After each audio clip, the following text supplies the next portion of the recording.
안녕하세요. 뉴스 잉글리시와 G2 글로벌 투자에서 전해드리는 세계는 지금 2024년 11월 10일까지 한 주간 소식을 미리 전해드립니다.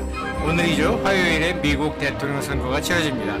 하지만 선거 결과는 빨라야 목요일이나 금요일에 나올 수 있고요. 그마저도 만약에 이 트럼프 후보가 지는 걸로 나온다면은 이 사람이 가만히 있을 사람은 아니에요. 온갖 수단을 동원해서 일단 법적 분쟁으로 이제 이끌어갈 것이라고 저는 전망을 합니다.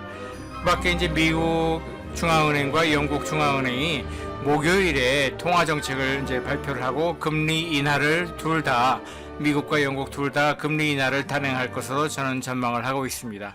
그리고 오늘이죠. 화요일에는 또 호주 중앙은행이 Reserve Bank of Australia라고 부르죠.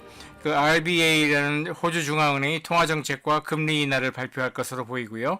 그리고 제가 지켜보는 기업들 가운데 이번 주에 실적 발표를 하는 기업들로는 BMW와 토요타와 닛산, 그리고 덴마크의 그 제약회사죠. 노보 노르디스크, 그리고 독일의 제약회사죠. 바이온텍이 있습니다. 그럼 한 꼭지씩 제가 짚어드리겠습니다. 11월 4일 월요일 어제죠. 중국에서 전국인민대표대회 상무위원회가 개막을 했고요.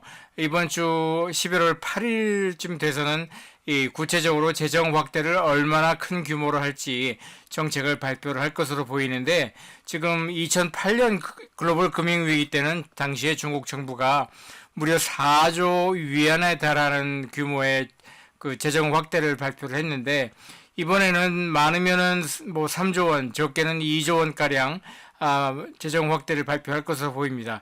이미 올해 그 중순을 지나면서도 지난 여름에 중국 정부가 기준금리도 인하를 하고 정책금리도 인하를 하고 모기지금리도 인하를 하고 그 다음에 지급준비율도 0.5%포인트 인하를 하고 온갖 수단을 쓰고 있지만 구체적으로 재정 확대 정책을 내놓아라 하는 것이 지금 시장의 반응입니다.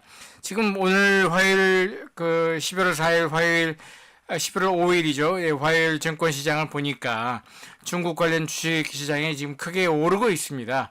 그걸로 봐서는 지금 기대감이 만빵 부풀어 있는데 8일에 나오는 그 재정 확대 규모가 좀 큰 쪽으로 나오지 않을까 하는 것이 저의 전망인데, 그마저도 지금 미국의 대통령 선거와 또 미국 중앙은행의 이제 금리 인하 기조 이런 것을 다 감안을 해서 그걸 감안해서 이제 중국 정부가 발표를 할 것으로 보입니다. 그 밖에 또 어제 11월 4일 월요일부터는요. 사흘 동안에 이제 전 세계 석유산업 전시회라고 있어요. 이 아디펙이라고 부르는데, 이게 아디펙이 뭐의 약자냐면요. 아부다비, 그러니까 유나이티드 아랍에미리트의 7개 공국 가운데 하나 제일 큰 데죠. 그 아부다비 인터내셔널 페트롤리움 이코노미 앤 커머스라는 거의 약자인데, 아무튼 이 매년 한 번씩 열리는 아디펙 회의가 일종의 전시회죠. 약 2,200여 개의 기업들이 참여한 가운데 아부다비에서 열립니다. 그리고 이제 EU, 유럽연합의 10월 제조업 PMI가 어제 발표가 됐고요.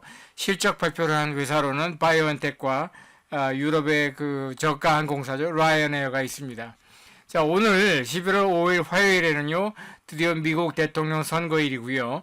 그 밖에 이제 여기 왼쪽 차트에 보시면은, 이게 10월 한 달부터 이제 11월 3일까지, 자기 돈을 걸고 내기를 하는 그 일종의 베팅 사이트에 그 2개를 이제 집어서 그 추이를 보여주는 거예요. 하얀색은 프리딕티시라는 좀 오래된 베팅 사이트고, 밑에 파란색이 이제 폴리마켓이라고 최근에 생긴 그런 새로운 또 베팅 마켓인데, 아무튼 이 2가지의 베팅 마켓에서 지금 돈 걸고 내기하는 사람들이 10월 한 달 내내 거의 10월 마지막 주까지 지금 트럼프가 이기는 것으로, 그러니까 이게 마이너스로 내려갔다는 것은 이 해리스가 이길 것으로 베팅하는 사람들이 점점 줄어들고 있다는 것을 표시하는 거거든요. 그리고 올라간다는 것은 해리스가 이길 확률이 올라간다는 걸 뜻하는데, 아무튼 지금 10월 마지막 주 끝나고 11월 초에 들어서면서 갑자기 지금 해리스 후보가 마지막 지금 스퍼트를 하고 있어요. 그래서 특히 아이오와주는 7개 경합주에 포함이 되지 않죠. 당연하게 트럼프가 이길 것으로 보이는 그런 주인데, 그 아이오와주에서 나온 그 여론조사 결과 해리스 후보가 굉장히 지금 거기서 선전을 하고 있어서 해리스가 이길 수도 있다는 그런 결과가 나온 거예요. 그래서 그것과 동시에 이제 다른 주에서들도 지금 뭐 트럼프가 뭐 이길 확률이 점점 줄어들고 있다는 결과가 나오는데 저희 G2 글로벌 투자에서는 이미 공식적으로 트럼프 후보가 압승을 할 것이라고 지금 전망을 했습니다. 그 배경은 조지아주나 노스캐롤라이나주 같이 이른바 선벨트라고 불리는 미국 동남부주에서는 그 흑인 유권자들이 투표를 할 수 없게끔 만들려는 그 동네 로컬 선거위원회들의 일종의 장난질이 굉장히 심각해요. 예를 들어서 투표장 그 가까워 올수록 경찰차를 많이 세워놓는다든지, 경찰차가 많이 보이면 당연히 흑인 유권자들은 뭐 지레 겁을 먹을 수도 있고 아무튼 투표장에 가지 않게 되죠. 그리고 미국은 한국과 달리 투표를 뭐 주민등록증도, 미국은 주민등록증이라는 것도 없는 나라지만은 만약에 여권을 가지고 있다고 하더라도 여권을 가지고 와서 투표를 할 수가 없어요. 자기 신분증을 가지고 투표를 하는 게 아니라 선거 투표일 이전에 미리 그 등록 기간이 있어요. 나는 투표를 하겠다 하고 그 투표 의향을 밝히는 등록을 미리 해야 됩니다. 그 등록증을 가져가야지만 실제로 투표를 할 수 있는 거예요. 그런데 그 등록증을 만들러 가는 것도 번거롭지만, 왜냐하면 따로 휴일이 주어지는 것도 아니고 사실 투표 당일도 휴일이 아닙니다. 그러니까 시간 여유가 있고 마음의 여유가 있고 강력한 어떤 자기 주장이 있는 사람들만 한해서 투표를 하게 되는 것입니다. 게다가 이번 선거가 또 2016년이나 그 이전의 뭐 선거와 또 2020년 선거와 다른 점은 그 흑인이나 히스패닉 그 유권자들 가운데 남자와 여자의 차이가 굉장히 벌어지고 있어요. 그러니까 흑인 남자들과 히스패닉 남자들은 오히려 트럼프를 지지하는 비율이 더 높아지고 있고요. 여자들은 뭐 해리스 후보를 지지하지만 이번 선거의 가장 큰 특징 중에 하나가 이렇게 남녀 간의 투표 성향 차이가 크게 벌어지고 있고, 흑인 남자들은 투표를 하지 않으면 안 했지 해리스를 찍을 수는 없다 이렇게 생각하는 사람들이 굉장히 많습니다. 그래서 뭐 여론조사 결과와는 별도로 저는 그 트럼프가 이길 것으로 전망을 하고 있습니다. 굉장히 불행한 일이지만 뭐 할 수 없죠. 예. 자, 미국 선거 얘기는 거기까지 하고요. 유럽연합의 재무장관들이 연석회의를 오늘 11월 5일 화요일에 여는데 주요 아젠다로서는 우크라이나 지원하는 문제와 또 Next Generation European Union이라고, 그러니까 Next Generation EU라는 어떤 구호를 걸고 유럽연합 차원에서 투자를 좀 활성화시켜야겠다, 미국처럼. 그러니까 유럽연합의 경제가 이렇게 골로 가고 있는 가장 큰 이유는 투자를 하지 않기 때문이거든요. 여기서 투자라는 건 뭐 주식 투자 이런 게 아니라 그린필드 투자, 그러니까 그 산업에다가 투자를 하는 거죠. 그 산업에 대한 투자가 너무 부진하다. 그래서 그걸 한번 일으켜 세워보자 하는 차원에서 그 Next Generation EU라는 그 일종의 캠페인을 벌이고 있는데, 그거 이제 구체적인 방안 중에 하나가 Recovery and Resilience Facility라는 기금 마련하는 게 있어요. 그래서 그 기금을 마련하기 위해서 이제 유러피언 유니언 차원에서, 그러니까 각 개별 국가가 아니라 EU 차원에서 채권 발행을 한번 도모를 해보자, 그렇게 그런 논의를 하고 있거든요. 그러니까 재무장관들이 모인 연석회의에서 그걸 이제 협의를 하겠다는 것이죠. 그 밖에 또 이제 환경 정책이라든지 이런 것들을 좀 협의를 할 건데, 환경 정책도 지금 EU가 세계에서 제일 강력하게 환경 정책을 규제를 하고 있잖아요. 그 규제가 너무 심각하다. 그러니까 너무 세게 조이니까 투자를 할 수 없지 않느냐, 이런 그 의견이 지금 나오고 있습니다. 자, 그 밖에 이제 호주 중앙은행이 통화정책을 발표를 하고요. 중국에서 서비스 PMI 데이터가 나옵니다. 그리고 실적 발표하는 기업으로서 제가 주목하고 있는 기업은 이제 사우디 아람코, 세계 최대의 석유 생산 기업이죠. 그 다음에 일본의 닌텐도, 그리고 덴마크의 풍력발전 재생에너지 기업이죠. 웨어스테드가 실적을 발표를 합니다. 11월 6일 내일이 되면은요, ECB, 그러니까 유럽 중앙은행의 총재죠. 크리스틴 라가르드 총재, 여기 왼쪽 사진에 보이는 분입니다. 이분이 파리에서 연설을 시작을 하고, 이분을 뒤이어서도 그 유럽 중앙은행의 그 고위 임원들이 또 파리에서 연설을 또 이어서 한다고 합니다. 실적 발표를 하는 주요 기업으로서는 독일의 코메르츠방크, 지금 이 독일의 코메르츠방크가 독일에서는 이제 두 번째로 큰 은행이죠. 도이치방크 다음으로.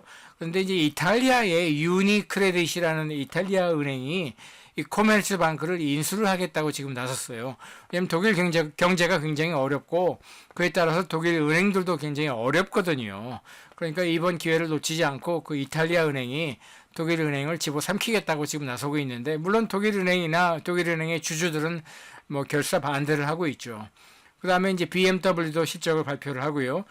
저희 G2 글로벌 투자에서 무시할 수 없는 비중, 약 15% 비중을 차지하고 있는 그 노보 노르디스크라는 덴마크의 제약 기업이 유럽의 최대 기업이기도 합니다. 시가총액 기준으로. 이 기업도 실적을 발표를 합니다. 그 다음에 독일의 화학회사죠. henkel, 그 다음에 일본의 도요다와 미국의 통신장비 칩 회사죠. 반도체 회사 퀄컴도 실적을 발표를 합니다. 11월 7일이 되면은요, 이 유럽중앙은행의 부총재들, 그러니까 필립 레인이라든지 이사벨 슈나벨이라든지 프랭크 엘더슨이라든지 이런 그 ECB 부총재들도 파리에서 연설을 이어가고요. 그다음에 왼쪽 차트에 보이는 거는 이제 미국 중앙은행의 금리 결정에 있어서 2024년 1월 달을 제일 왼쪽에 잡고 2024년 10월 현재를 제일 오른쪽에 잡았을 적에 그 금리 인하 그 기대감, 시장이 바라보는 미국 중앙은행의 금리 결정이 어떻게 지금 그 기대치가 어떻게 변화하고 있는가를 제가 보여주고 있는 건데요. 그럼 단위는 이제 베이시스 포인트고요. BPS 기준으로 봤을 적에 지금 10월 첫째 주까지는 굉장히 많이 내릴 것이다. 뭐 그렇게 보고 있었는데 그게 아니라 그 생각보다는 많이 내리지 않을 수도 있다 하는 것이 지금 이 차트가 보여주고 있습니다. 그 차트 끝쪽에가 오른쪽 끝에 쪽이 지금 올라가고 있지 않습니까? 그 얘기는 금리 인하 폭이 그렇게 크지 않을 수도 있다는 것을 나타내주고 있죠. 그래서 미국 통화위원회가 이번 주 목요일에 25 bps 금리 인하를 할 것으로 전망을 하고요. 영국의 영란은행도 25 bps 또는 50 bps까지 금리를 인하할 것으로 지금 전망을 하고 있습니다. 실적 발표를 하는 주요 기업으로서는 에어프랑스 KLM 항공회사죠. 그리고 싱가포르에서 최대 은행 DBS, 그 다음에 미국의 그 바이오텍 회사죠. 모더나, 그 다음에 미국의 석유 그 시추 서비스 기업이죠. 헬리버튼, 그 다음에 미국의 초콜릿 식품 기업 허쉬, 그 다음에 일본의 최대 철강 기업이죠. 니폰 스틸. 지금 미국의 US 스틸을 인수하겠다고 나섰다가 미국의 선거 시즌 아닙니까? 그러니까 미국의 그 트럼프 후보나 해리스 후보 둘 다 니폰 스틸이 US 스틸을 인수하는 것은 절대로 안 된다. 그렇게 반대를 하고 있어서 지금 어려운데, 미국에서 대통령 선거가 끝나게 되면은 특히 이제 해리스 후보가 당선이 되게 되면은 니폰 스틸은 아마 US 스틸을 인수할 수 있게 될 것으로 저는 보고 있습니다. 그다음에 일본의 이제 닛산 자동차, 그다음에 이제 독일의 방산 기업이에요. 라인메탈이라고 있는데 이게 2차 대전 중에는 굉장히 큰 규모로 성장했던 기업인데 그 2차 대전이 끝나고서는 이제 독일이 그 군수 또는 방산 산업을 그렇게 키우지 않았기 때문에 그렇게 크지는 않지만 아무튼 이 라인메탈이라는 기업도 실적을 발표를 내일 합니다. 그리고 11월 8일 금요일이 되면요, 헝가리의 부다페스트에서, 여기 왼쪽에 보이는 분이 빅토르 오르반이라고 헝가리의 그 총리죠. 굉장히 강력한 그 보수 꼴통 우파 독재자이고요. 아무튼 이 사람이 그 유럽연합의 27개 나라들 정상들을 초청을 해서 비공식 회의를 주재를 합니다. 그 다음에 이제 캐나다에서 10월 한 달 고용지표 데이터가 나오고요. 미국에서는 11월 한 달 미시간 대학이 발표하는 그 소비자 기대감 데이터가 나옵니다. 실적을 발표하는 기업으로서는 IAG는 International Airlines Group이라고 영국의 그 브리티시 에어웨이즈와 그 스페인의 이베리아 항공, 이 두 기업이 합병한 뒤로 그 합병한 기업을 IAG라고 불러요. 그래서 IAG 항공사와 일본의 소니그룹이 실적을 발표를 합니다. 그리고 11월 9일 토요일이 되면은요, 여기 왼쪽 사진에 보이는 거는 베를린 장벽이 철거되던 당시 35년 전에 그 광경을 찍은 사진인데요. 베를린 장벽이 철거된 지 딱 35주년이 되는 날이 11월 9일 토요일입니다. 그리고 11월 10일 일요일이 되면은요, 영국과 영국의 그 영연방 나라들이 있지 않습니까? 그 Commonwealth라고 부르는데 영국과 영연방 나라들이 함께 그 Remembrance Day라는 그 공휴일은 아니에요. 국경일은 아닌데 일종의 기념일이죠. 1차 세계대전과 2차 세계대전 중에 그 영국과 영연방 나라들의 그 희생자들을 기리는 그 매년 11월 두 번째 일요일이 바로 이번 주 11월 10일 일요일이 되겠습니다. 자, 여기까지 세계는 지금 11월 10일까지 한 주간 소식을 미리 전해드렸고요. 왼쪽에 보이는 것처럼 굉장히 다양한 주제로 세계 각국의 소식을 미리 전해드립니다. 그리고 오른쪽에 보이는 것처럼 또 다양한 소셜미디어 채널로 이런 뉴스를 제가 공급하고 있으니까 여러분들에게 도움이 되고 저에게도 유익한 이 내용을 널리 알려주시면 대단히 고맙겠습니다. 그럼 다음 주에 또 뵙겠습니다.